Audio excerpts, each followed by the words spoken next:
پہلی بات نوٹ کیجئے، حضرت مسیح کی پیدائش ہے سن 1 قبل مسیح۔ یہ نقطہ آپ نے کبھی سنا ہے یا نہیں؟ جب ملینیم کا سلسلہ شروع ہوا تھا پچھلے سال تو میں نے بیان کر دیا تھا کہ ایک عجیب حساب کے اندر انہوں نے غلطی کی ہوئی ہے۔ حضرت مسیح کی پیدائش ہوئی 25 دسمبر کو، سن انہوں نے شروع کر دیا، اس کے بعد جنوری آئی تو پہلا سال شروع ہو گیا۔ اگر جنوری سے پہلا سال شروع ہوا تو یہ 6 دن جو ہے تو اس کے پچھلے سال میں تھے، لہذا کہا جائے گا کہ Jesus Christ was born 1 year before Christ BC۔ تو 1 قبل مسیح میں حضرت مسیح کی پیدائش ہوئی۔ یہ آخری اسرائیلی نبی اور رسول۔ یہودی علماء کی مخالفت، دشمنی، سولی پر چڑھوا دینا میں بیان کر چکا ہوں۔ سن 33 عیسوی میں جبکہ حضرت مسیح کی عمر 33 برس تھی، اللہ تعالیٰ نے انہیں زندہ آسمان پر اٹھا لیا، لیکن یہودیوں نے اپنے خیال کے مطابق انہیں سولی پر چڑھوا دیا، ان کی موت واقع ہو گئی۔ اگرچہ اس کے بعد یہ اختلاف ہے ان میں، یہودی کہتے ہیں وہ سولی پر چڑھ گیا، ختم ہوا، مر گیا۔ عیسائی کہتے ہیں نہیں، انتقال ہوا ہے مسیح کا صلیب پر، لیکن پھر وہ دوبارہ زندہ ہو گئے ہیں۔ ان کی لاش ایک غار میں رکھ دی گئی تھی، وہاں ریزریکشن ہو گیا، ان کا باعث بعد الموت وہیں ہو گیا، اور پھر انہیں اللہ نے زندہ آسمان پر اٹھا لیا۔ تو ہمارے اور عیسائیوں کے درمیان نوٹ کر لیجئے، یہ چیز مشترک ہے کہ حضرت مسیح آسمان پر زندہ اٹھائے گئے۔ فرق کیا ہے؟ وہ سمجھتے ہیں کہ سولی دیے گئے، سولی پر مرے، پھر زندہ ہوئے، پھر گئے۔ ہم سمجھتے ہیں کہ نہیں، وما صلبوہ وما قتلوہ، انہوں نے نہ صلیب دے سکے انہیں اور نہ انہیں قتل کر سکے، بل رفع اللہ الیہ، اللہ نے اٹھا لیا۔ پھر ہمارا اور یہ اس کا عیسائیوں کا ایک اور اتفاق ہے، سیکنڈ کمنگ آف جیسس، حضرت مسیح دوبارہ آئیں گے۔ یہ عیسائیوں کا بھی عقیدہ ہے اور ہمارا بھی۔ بہرحال تو جیسا کہ میں نے عرض کیا کہ اس وقت یہ عذاب استیصال، عذاب اکبر کے مستحق ہو چکے تھے، لیکن اللہ نے ان کی مدت دراز کی ہے، لیکن ان پر دنیاوی عذاب کا ایک کوڑا جو ہے اللہ تعالیٰ کی طرف سے اسی وقت برسا۔ دنیاوی عذاب دنیا میں رہتے ہوئے ختم نہیں کیا گیا۔ 37 برس بعد حضرت مسیح کے رفع سماوی کے 37 برس بعد سن 70 میں یہودیوں نے بغاوت کی رومیوں کے خلاف۔ رومی ٹائٹس جنرل تھا ایک، اس نے پھر جو حملہ کیا ہے، 1,33,000 یہودی ایک دن میں قتل کیا یروشلم میں، اور ہیکل سلیمانی گرا دیا۔ وہ ہیکل پہلے بھی گرا تھا، پہلے 1400 سال کے دوران میں بھی نبوکدنضر نے گرایا تھا، لیکن پھر اس کے 150 سال بعد انہوں نے دوبارہ بنا لیا تھا، اس لیے وہ اسے سیکنڈ ٹیمپل کہتے ہیں۔ پہلا ٹیمپل جو حضرت سلیمان نے بنایا تھا، نبوکدنضر نے گرا دیا 587 قبل مسیح میں، پھر دوبارہ انہوں نے 150 سال کے بعد بنا لیا۔ وہ اس تاریخ کا حصہ ہے، میں نے جس کے بارے میں آپ کو تفصیل نہیں بتائی۔ اس میں یہ ہوا سن 70 میں وہ گرا دیا گیا، وہ آج تک گرا پڑا ہوا ہے۔ نمبر 2، یہ کہہ دیا گیا کہ یہودیوں اس ارض فلسطین سے نکل جاؤ، تم یہاں نہیں رہ سکتے اب۔ لہذا جس کا جہاں سینگ سمایا چلا گیا، یورپ میں چلے گئے، ایشیا میں آ گئے، عرب میں آ گئے۔ یہ 3 قبیلے جو رات بھی میں نے عرض کیا تھا، بنو قینقاع، بنو نذیر اور بنو قریظہ، یہ وہاں سے آ کے مدینے میں آباد ہو گئے۔ جس کا جہاں سینگ سمایا، افریقہ میں، ہندوستان میں، جہاں چلے گئے۔ ڈایاسپورا اسے کہتے ہیں، وہ آپ نوٹ کر لیجیے اس لفظ کو، ڈایاسپورا۔ ہمارا دور انتشار، جبکہ ہمیں ہماری اصل سرزمین تو فلسطین ہے، حضرت ابراہیم کا مسکن، حضرت اسحاق، حضرت یعقوب کا مسکن فلسطین، یہ ہے ہماری اصل جاگیر، یہ تو ہماری جدی پشتی جاگیر ہے۔ لیکن یہاں سے نکال دیے گئے سن 70 عیسوی میں، اور وہاں سے لے کے 1917 تک ان کا ڈایاسپورا جاری رہا۔ یہ دور انتشار ہے۔ اس دور انتشار کے اب چند حصے ہیں جس کو میں چاہتا ہوں کہ آپ علیحدہ علیحدہ سمجھ لیں۔ دور انتشار کا جو پہلا جو ہے تقریباً 300 برس، رومی حکمران تھے، وہ یہودیوں کے بھی دشمن تھے اور عیسائیوں کے بھی دشمن تھے. عیسائی اور یہودی ایک دوسرے کے بھی دشمن تھے، لیکن رومی سمجھتے تھے کہ یہ ایک ہی تھیلی کے چٹے بٹے ہیں. رومیوں کے نزدیک عیسائی بھی یہودیوں ہی کا ایک فرقہ تھے، کوئی علیحدہ مذہب تو تھا ہی نہیں. لہذا رومی جو ہیں رومنز، وہ ان دونوں کو ستاتے تھے، مارتے تھے، اور یہ آپس میں لڑتے تھے. یہودی عیسائیوں کو مارتے تھے، عیسائی یہودیوں کو مارتے تھے. یہ ہے 300 برس تک کی تاریخ. سن 300 عیسوی میں کیا ہوا؟ ایک معجزہ ہو گیا. بہت عظیم ایمپرر کانسٹینٹائن، قسطنطین اعظم، رومن ایمپررز میں سے بہت بڑا ایمپرر، وہ عیسائی ہو گئے.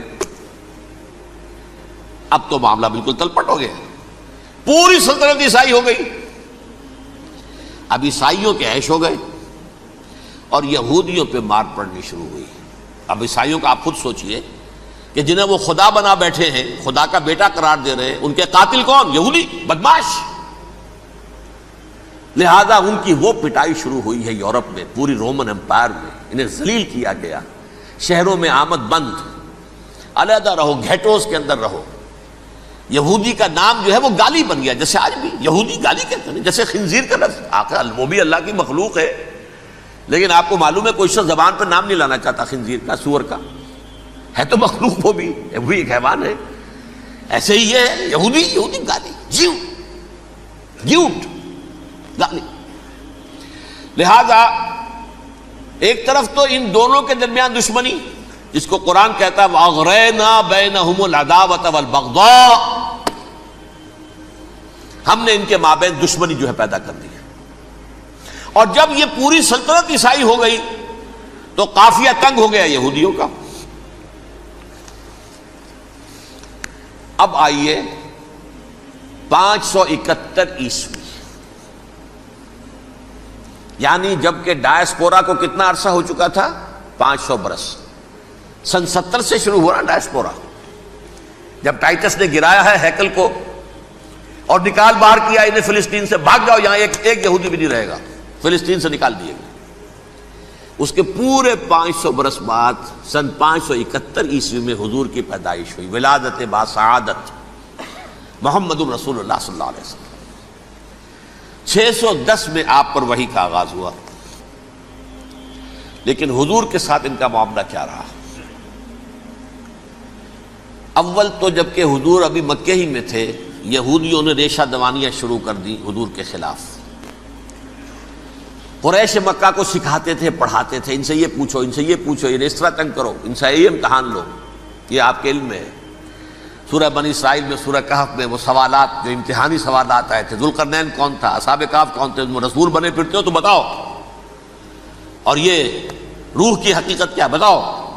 یہ ساری ریشہ دوانیاں کر رہے تھے بیٹھے ہوئے ابھی وہیں پر. حضور ابھی پہنچے بھی نہیں. ہجرت فرما کر حضور تشریف لے آئے تو حضور نے، جسے ماسٹر سٹروک کہا جائے گا، یعنی اسٹیٹس مین شپ کا ماسٹر سٹروک، آپ نے مدینے میں آتے یہودیوں کے ساتھ پیکٹ کر دیا، جوائنٹ ڈیفنس پیکٹ آف مدینہ، کہ اگر مکے والے ہم پر حملہ کریں گے تو ہم مل جل کر ایک قوم کی حیثیت سے مقابلہ کریں گے.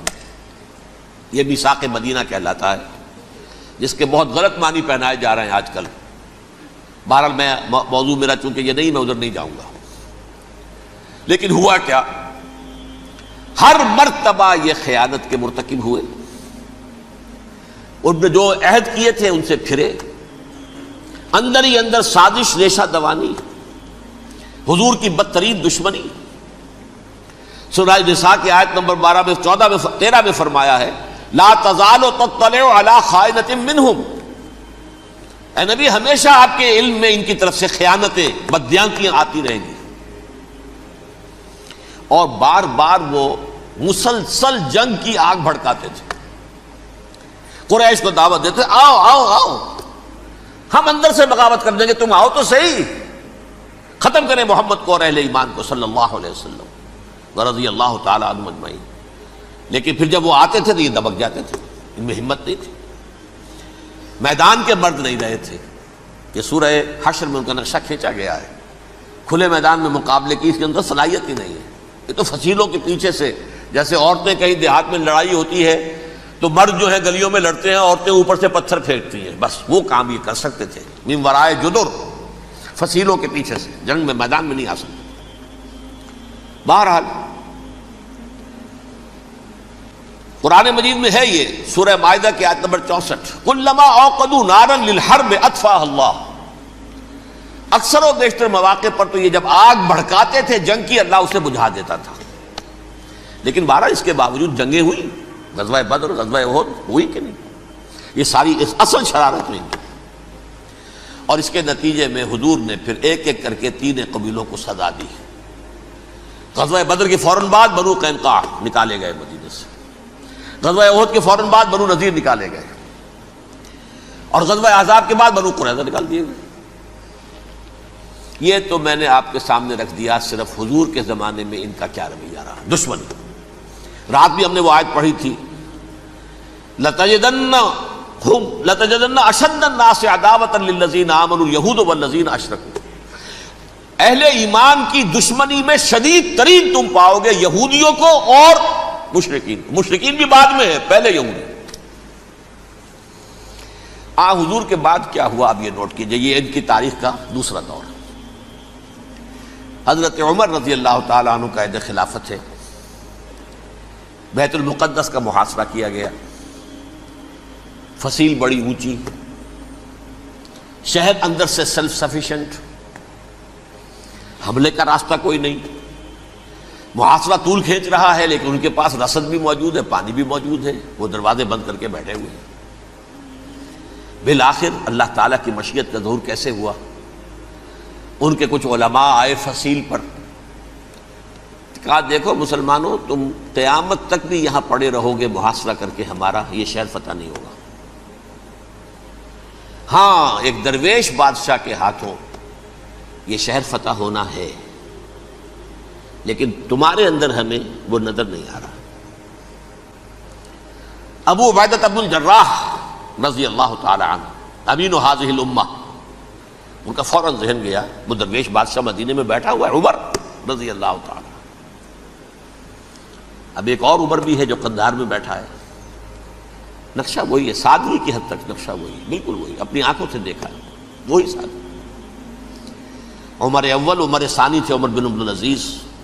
اب ایک اللہ کے فضل سے اللہ تعالیٰ ایدہ اللہ بنصرتہ، اللہ تعالیٰ ان کی نصرت فرمائے، دشمنوں کو ان کے مقابلے میں نیست و نابود کرے۔ انہوں نے ریکویسٹ بھیج دی کہ حضور تشریف لائیے، یہ شہر فتح ہو جائے گا۔ وہ ہے سفر تاریخی، اتنا طویل سفر، تقریباً 700 میل، ایک اونٹ، ایک خادم، ایک منزل پہ امیر المومنین اوپر بیٹھے، خادم آگے چل رہا ہے، اگلی منزل پہ خادم اوپر بیٹھا ہے، امیر المومنین آگے جا رہے ہیں۔ اور جب پہنچے ہیں تو وہ باری تھی خادم کی، انہوں نے ہاتھ جوڑ دیا، حضور خدا کے لیے تم کیا کہیں گے لوگ، وہ میرا برا حال کر دیں گے، تمہیں شرم نہیں آئی؟ امیر المومنین پیدل آگے چل رہے ہیں نکیل پکڑ کر، اور تم بیٹھے ہو اوپر براجمان ہو۔ حضرت عمر فرمایا الدور دورک، نہیں باری تمہاری ہے، بیٹھ۔ اس حال میں پہنچے ہیں، اور پھر یہ کہ ابو عبیدہ بن الجراح آئے ہیں، استقبال کیا ہے تو دیکھا ہے اس حال میں چلے آ رہے ہیں، عمر نکیل پکڑے ہوئے چلے آ رہے ہیں، اور کہتے ہیں کہ کہیں کیچڑ ویچڑ تھا، جوتے خراب ہو گئے تھے، وہ بھی اتار کے ہاتھ میں پکڑے ہوئے، کپڑے تو تھے ہی پھٹے ہوئے۔ انہوں نے کہا بھی حضرت ابو عبیدہ نے، دیکھیے یہ بڑا متمدن ملک ہے، بڑا مہذب علاقہ ہے یہ، آپ ذرا حلیہ اپنا دوست فرما لیں تب جا کے پیش ہم آپ کو کریں گے۔ آپ نے فرمایا نحن قوم اعزنا اللہ بالاسلام، ہم وہ قوم ہیں جنہیں اللہ نے عزت دی ہے اسلام کے ذریعے سے، کپڑوں کے ذریعے سے نہیں، دولت کے ذریعے سے نہیں۔ اسی حال میں گئے ہیں، اوپر سے انہوں نے کھڑے ہو کر نشانیاں دیکھی ہیں، اپنی کتابیں کھولی، ہاں یہ وہی ہیں، اچھا لو جی سرنڈر، شہر تمہارے ہاتھ میں۔ خون کا ایک قطرہ نہیں بہا اور بیت المقدس فتح ہو گیا۔ لیکن اس وقت حضرت عمر نے ایک نرمی یہ کی کہ یہودیوں کے لیے بھی اسے اوپن سٹی قرار دے دیا۔ یہ احسان عظیم حضرت عمر کا، اس سے پہلے یہودی آ ہی نہیں سکتا تھا، داخل ہی نہیں ہو سکتا تھا، وہاں وہ آ کر وزٹ نہیں کر سکتا تھا، زیارت نہیں کر سکتا تھا اپنے مقدس مقامات کی۔ حضرت عمر نے یوں سمجھیے کہ تقریباً 550 برس کے بعد ان کے لیے راستہ کھولا ہے کہ ہاں تم آ سکتے ہو، زیارت کر سکتے ہو. لیکن یہ عیسائیوں نے لکھوایا معاہدے کے اندر، انہیں یہاں آپ آباد ہونے کی اجازت نہیں دیں گے، لیکن کم وزٹ دی پلیسز، دیکھیں، زیارتیں کریں اور جائیں. یہ معاہدہ حضرت عمر کا ہے رضی اللہ تعالیٰ، جو پھر خلافت راشدہ کے بعد بنو امیہ نے بھی اس کو آرڈر کیا، بنو عباس نے کیا. پھر جو ہمارے یہ ترکوں میں اندر خلافت آئی تو ترک خلفاء نے بھی اس معاہدے کی پوری پابندی کی. فلسطین میں آ سکتے ہیں یہودی، صرف زائرین کی حیثیت سے، وہاں آباد نہیں ہو سکتے. اب آئیے اگلا دور آیا حضرت عثمان کا دور خلافت. یہ ہے وہ وقت کہ اب یہود نے امت مسلمہ کی پیٹھ میں چھرا گھونپا. وہ کیسے؟ ایک یہودی عبداللہ ابن سبا اسلام کا لبادہ اوڑھ کر آ گیا، معاشرے کا جائزہ لے لیا.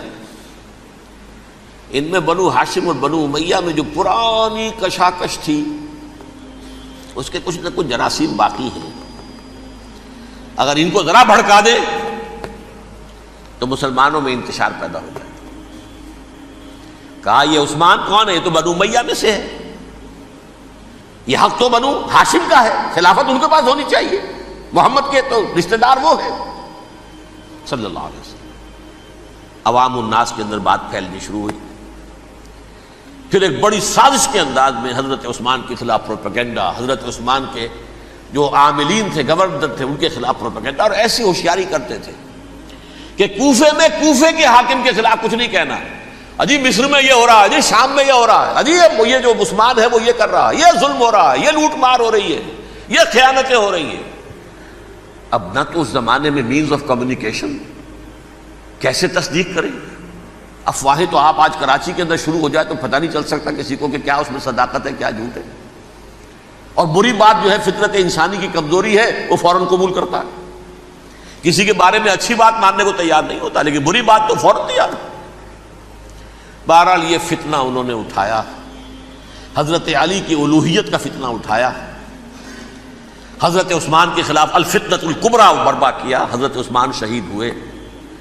اس کے بعد 5 برس تک مسلمان ایک دوسرے کی گردنیں کاٹتے رہے، باہمی خانہ جنگی ہوئی. امت کو وہ زخم لگایا ہے جو آج تک جس سے خون رس رہا ہے. یہ شیعان عثمان اور شیعان علی تھے، جو بعد میں پھر سنی اور شیعہ ہو، اور آج تک ہے. فتنہ کس نے جگایا؟ ایک عبداللہ ابن سبا یہودی اور اس کے کارندے، شیطان کا ایجنٹ، اور انسانوں میں سے بھی اس کے جو بھی حواریین تھے اور شیطانوں کے اندر سے بھی تھے، انہوں نے بھی اس آگ کو بھڑکایا. یہ آپ سوچ لیجئے کہ یہ کس نے وہ زخم لگایا؟ یہودی. اگلا دور آیا، خلافت راشدہ ختم ہوئی، بنو امیہ کا بھی دور کافی گزر گیا. طارق ابن زیاد 712 عیسوی میں حملہ کرتے ہیں اسپین پر. اسپین اس وقت عیسائیت کا بہت بڑا گڑھ، بڑے کٹر ترین عیسائی جو ہے وہ اسپین میں تھے. لہذا یہودیوں کی وہاں بہت پٹائی ہوتی تھی، بہت پٹائی ہوتی. یہ میں بتا چکا ہوں، دشمنی تھی ان کی تو چلی آ رہی تھی عیسائیوں کے ہاتھوں یہودیوں کی. وہ تو سن 300 عیسوی سے ایمپرر کانسٹنٹائن کے بعد سے شروع ہو گئی تھی. اس حوالے سے یہودیوں نے اس وقت چالاکی یہ برتی، کچھ راستے واسطے بتائے، کچھ مدد کی طارق ابن زیاد کی. طارق ابن زیاد نے انہیں اپنا محسن سمجھا.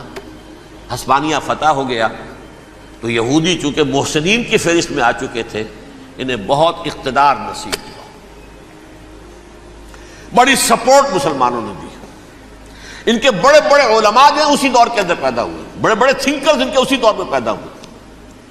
بن گوریون جو کہ ایک وزیر اعظم تھا اسرائیل کا، اس نے یہ لکھا ہے اپنی کتاب میں، Muslim Spain was the golden era of our diaspora. وہ ڈائسپورا جو 70 عیسوی سے شروع ہوا تھا اور 1917 عیسوی تک جاری رہا ہے، اس میں سے گولڈن ایرا ہمارا جو تھا وہ مسلم اسپین تھا. ہسپانیہ میں بیٹھ کر ہم نے عیش کیے. لیکن وہاں سے انہوں نے اور جو کچھ کیا، یہ تو داستان کے بہت سے گوشے ہیں، لیکن میں جس اسٹریٹ لائن میں چل رہا ہوں اس کے اعتبار سے ایک بات سمجھ لیجیے. وہاں بیٹھ کر انہوں نے اب عیسائیت کی پیٹھ میں چھرا گھونپا، پروٹیسٹنٹ مذہب پیدا کیا، تقسیم کر دیا. جیسے شیعہ سنی کی تقسیم، عبداللہ ابن سبا، رومن کیتھولک اور پروٹیسٹنٹ کی تقسیم، یہودی علماء. ہوتا کیا تھا؟ ہسپانیہ کی یونیورسٹیاں ہیں، کارڈووا میں ہے، ٹولیڈو میں ہے، گریناڈا میں ہے، غرناطہ، قرطبہ، تولیتلا، اور وہاں آتے تھے لوگ. فرانس سے چلے آ رہے ہیں نوجوان پڑھنے کے لیے، جرمنی سے چلے آ رہے ہیں، اٹلی سے چلے آ رہے ہیں. 3 ہی ملک قریب ترین پڑھتے ہیں سینٹرل جو یورپ کے ہیں. یہاں پر جو ہے وہ اسلام جو نور پھیلا رہا تھا اس سے بھی مستفیض ہوئے. جہالت کے جو ہے پردے ان کے وہ چھٹے. اس کے ساتھ ہی وہ یہودی وہاں ان کے اندر جو جراثیم داخل کر رہے تھے وہ اس عیسائیت کے خلاف بغاوت تھی جو اس وقت دنیا میں عیسائیت اس وقت تھی. پوپ کا راج تھا دنیا میں اس وقت. یورپ میں جو عیسائیت تھی اس میں ایک طرف بادشاہ تھے، لیکن بادشاہوں کی حیثیت وہاں پر یوں سمجھ لیجئے کٹ پتلیوں کی تھی. اصل قوت پوپ کے ہاتھ میں تھی. اور پوپ کو انہوں نے جیسے قرآن نے کہا اتخذوا احبارهم ورهبانهم اربابا من دون اللہ، کیونکہ سینٹ پال نے شریعت موسوی ساقط کر دی تھی تو اب شریعت تھی ہی نہیں. پوپ کو اختیار تھا جس چیز کو چاہے حلال قرار دے دے، جس چیز کو چاہے حرام قرار دے دے. اتخذوا احبارهم ورهبانهم اربابا من دون اللہ. انہوں نے کہا صاحب یہ پوپ کس بلا کا نام ہے، یہ بھی انسان ہے. بات تو ٹھیک تھی نا، اصل حیثیت تو کتاب کی ہونی چاہیے نا، ڈیوائن بک، دی ریویلڈ اسکرپچر. لہذا اور یہ کتاب ہر شخص پڑھ سکتا ہے.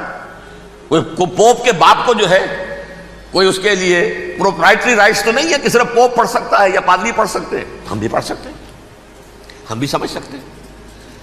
یہ باتیں تھی کہ جن کو بڑھا چڑھا کر بیان کر کے اور پوپ کا اقتدار ختم کرا دیا اور توجہ مرکوز کر دی بائبل کی طرف.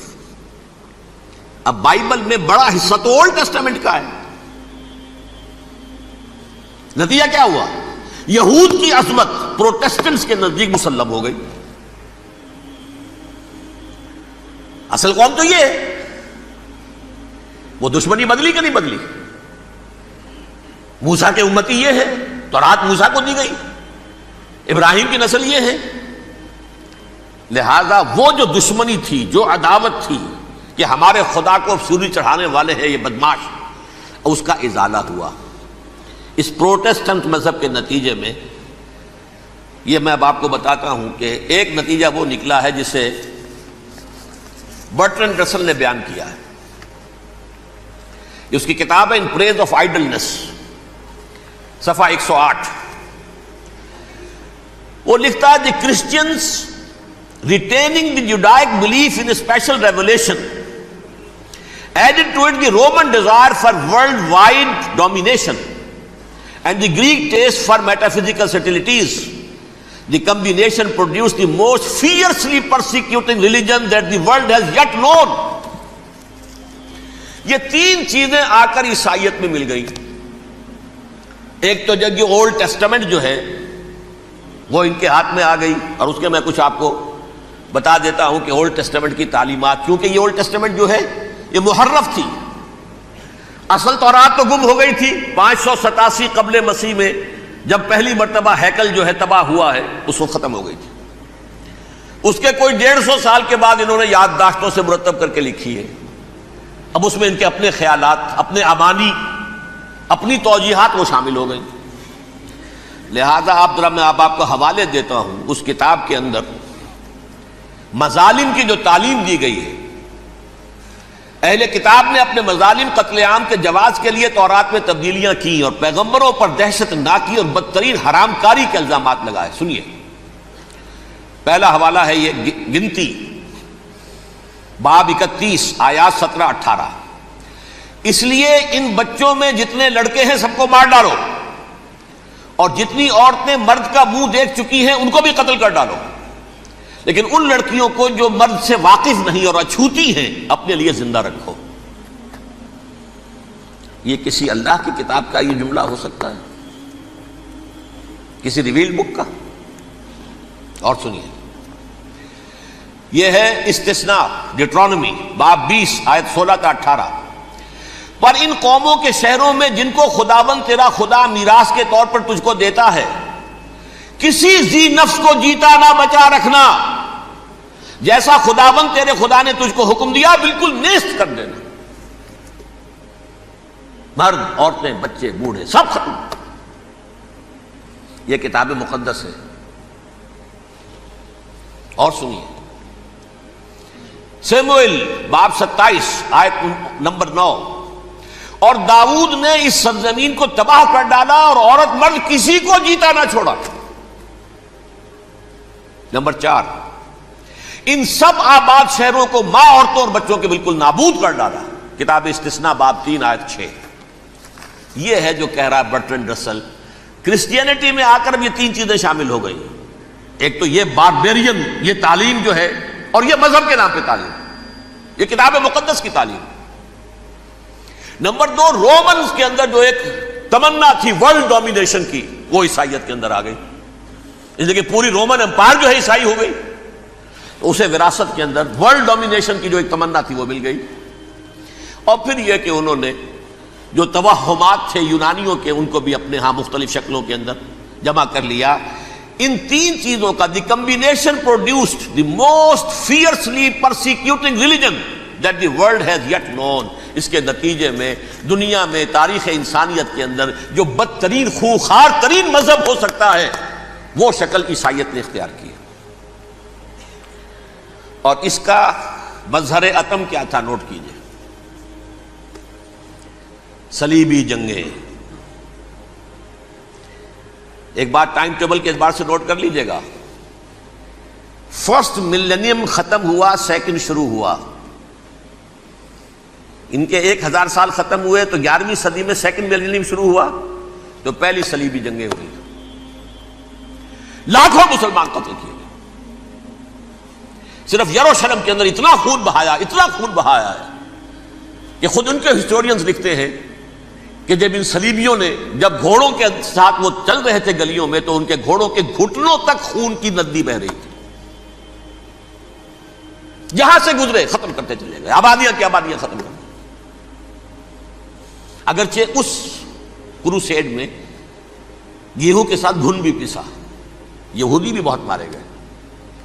یہ فرانس سے، جرمنی سے جب یہ کروسیڈرز آ رہے تھے، 3000 میل کا سفر طے کر کے آئے تھے، سوچئے تو صحیح۔ اربن ثانی پوپ جو تھا، آگ لگا دی تھی اس نے پورے یورپ کے اندر، شرم سے ڈوب مرو، تمہارے مقدس علاقے مسلمانوں کے ہاتھ میں، انفیڈلز، یہ کافر، یہ مرتد، یہ ملحد۔ مسیح جہاں پیدا ہوا، مسیح کو جہاں سولی دی گئی، وہ کہاں ہے؟ ان کے ہاتھ میں۔ وہ آگ لگائی ہے، 3000 میل کا فاصلہ طے کر کے یہ قومیں آئی ہیں وہاں، اور جو تباہی مچائی ہے انہوں نے، تاریخ انسانی میں ایسی بربریت کی کوئی مثال۔ اور یہ ان کے اپنے ہسٹورینز لکھتے ہیں، شرم کے مارے ایسے محسوس ہوتا ہے جیسے ان کی گردنیں جھکی جا رہی ہیں۔